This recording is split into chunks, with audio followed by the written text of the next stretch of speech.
আজকে যে হাদিসটি নিয়ে আপনাদের সামনে কথা বলবো, ওই হাদিসটি প্রায় বাংলাদেশের অনেক বড় বড় আলেম ওলামা ওই হাদিসটি বলতে গিয়ে তারা অনেক কেঁদেছেন।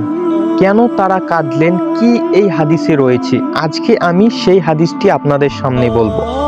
3 শ্রেণীর ব্যক্তিকে দিয়ে জাহান্নাম উদ্বোধন করা হবে। আমরা আজকে সেই 3 শ্রেণীর ব্যক্তিকে নিয়ে কথা বলবো। হাদিসে এসেছে, আবু হুরায়রা রাদিয়াল্লাহু তাআলা আনহু থেকে বর্ণিত, নবী করিম সাল্লাল্লাহু আলাইহি ওয়াসাল্লাম বলেছেন 3 শ্রেণীর ব্যক্তিকে দিয়ে জাহান্নাম উদ্বোধন করা হবে। 1 দানবীর, 2 শহীদ, 3 আলেম ওলামা। অনেকজনে ভাবি যে এই ব্যক্তিরা জান্নাতে যাবে, কারণ এখানে যে 3 জনের কথা বললাম আমি, সেই 3 জনে কিন্তু মোটামুটি ভালো কাজ করেছে। যেমন দানবীর, সে অবশ্যই দান করেছে আল্লাহর পথে, আল্লাহ রাস্তায়। 2 শহীদ, সে অবশ্যই আল্লাহর জন্য জীবন দিয়েছে। 3 আলেম ওলামা, তারা তো সবসময় ইসলামের দাওয়াত দেয়, আল্লাহ এবং নবীর কথা বলে। তারা কেন জাহান্নামে যাবে? আজকে এই হাদিসটি আপনাদেরকে বলবো। কিয়ামতের দিন প্রথমে মহান আল্লাহ তাআলা দানবীরকে ডাকবেন, এবং দানবীর যখন মহান আল্লাহ তাআলার সামনে আসবে এবং দাঁড়াবে, তখন মহান আল্লাহ তাআলা তাকে যে নিয়ামতগুলো দিয়েছে সেই নিয়ামতগুলোর কথা স্মরণ করে দেবেন, এবং মহান আল্লাহ তাআলা যে নিয়ামতগুলো দিয়েছিলেন সেই নিয়ামতগুলোর কথা সেই ব্যক্তি স্মরণ হয়ে যাবে। এবং মহান আল্লাহ তাআলা তারপর তাকে জিজ্ঞেস করবেন যে তোমাকে যে এত নিয়ামত দিয়েছি, এই নিয়ামত পাওয়ার পর তুমি আমার কৃতজ্ঞতা স্বরূপ তুমি আমার জন্য কি কি করেছো? সে ব্যক্তি তখন গর্ব করে বলবেন, মহান আল্লাহ তাআলা, আমি তো আপনার জন্য আপনার রাস্তায় দান করেছি, আমি অমুককে দান করেছি, তমুককে দান করেছি। মহান আল্লাহ তাআলা তখন বলবে, তুমি মিথ্যা বলছো, কেননা তুমি দান করেছো কারণ মানুষ তোমাকে দানবীর বলবে। তুমি যে দান করেছো, পৃথিবীতে তোমাকে বলা হয়েছে দানবীর, তাই আমার কাছে তোমাকে দেওয়ার মতন আর কিছু নেই।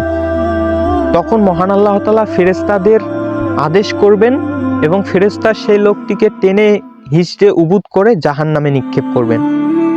এবং দ্বিতীয় নাম্বার ব্যক্তির যে বিচার হবে, দ্বিতীয় নাম্বার ব্যক্তি রয়েছে শহীদ। মহান আল্লাহ তাআলা তাকে ডাক দিবেন, এবং মহান আল্লাহ তাআলার সামনে সেই লোকটি উপস্থিত হবে, এবং উপস্থিত হওয়ার পর মহান আল্লাহ তাআলা তাকে যে নিয়ামতগুলো দিয়েছিলেন সেটা তার স্মরণ করে দেবে মহান আল্লাহ তাআলা, এবং সেই নিয়ামতের কথা ওই লোকটি স্মরণ হয়ে যাবে। মহান আল্লাহ তাআলা তাকে জিজ্ঞেস করবে যে তোমাকে যে এত নিয়ামত দিয়েছি, তুমি কৃতজ্ঞতা স্বরূপ আমার জন্য কি করেছো?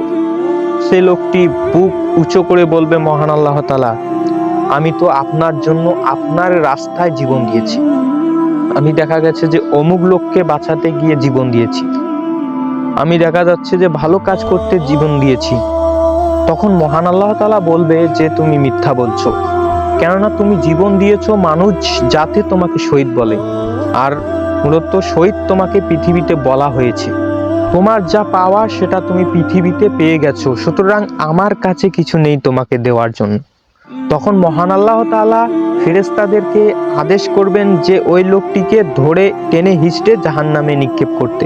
তখন ফেরেশতা ওই একই কাজ করবে।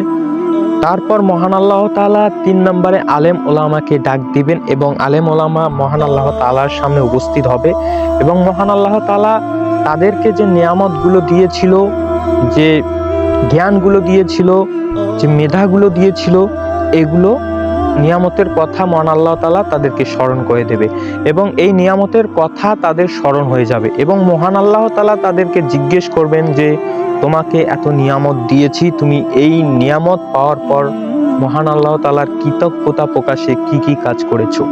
সে ব্যক্তিও বুক উঁচু করে বলবে, মহান আল্লাহ তাআলা, আমাকে যে জ্ঞান দিয়েছিলেন, আমাকে যে ইলম দিয়েছিলেন, আমি এই ইলম নিয়ে দাওয়াত দিয়েছি আপনার পথে।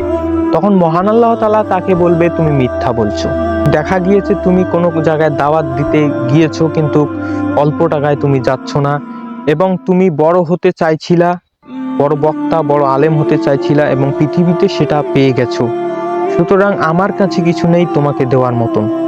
তখন মহান আল্লাহ তাআলা ফেরেশতাদেরকে আদেশ করবেন, এবং ফেরেশতাগুলো তখন তাকে টেনে হিঁচড়ে উবুদ করে নিয়ে জাহান্নামে নিক্ষেপ করবে। এর থেকে আমরা একটা শিক্ষা নিতে পারি যে সব ভালো কাজ করলেই কিন্তু জান্নাতে যাওয়া যায় না। অনেকজনে রয়েছে ভালো কাজ করেও জাহান্নামে যাবে।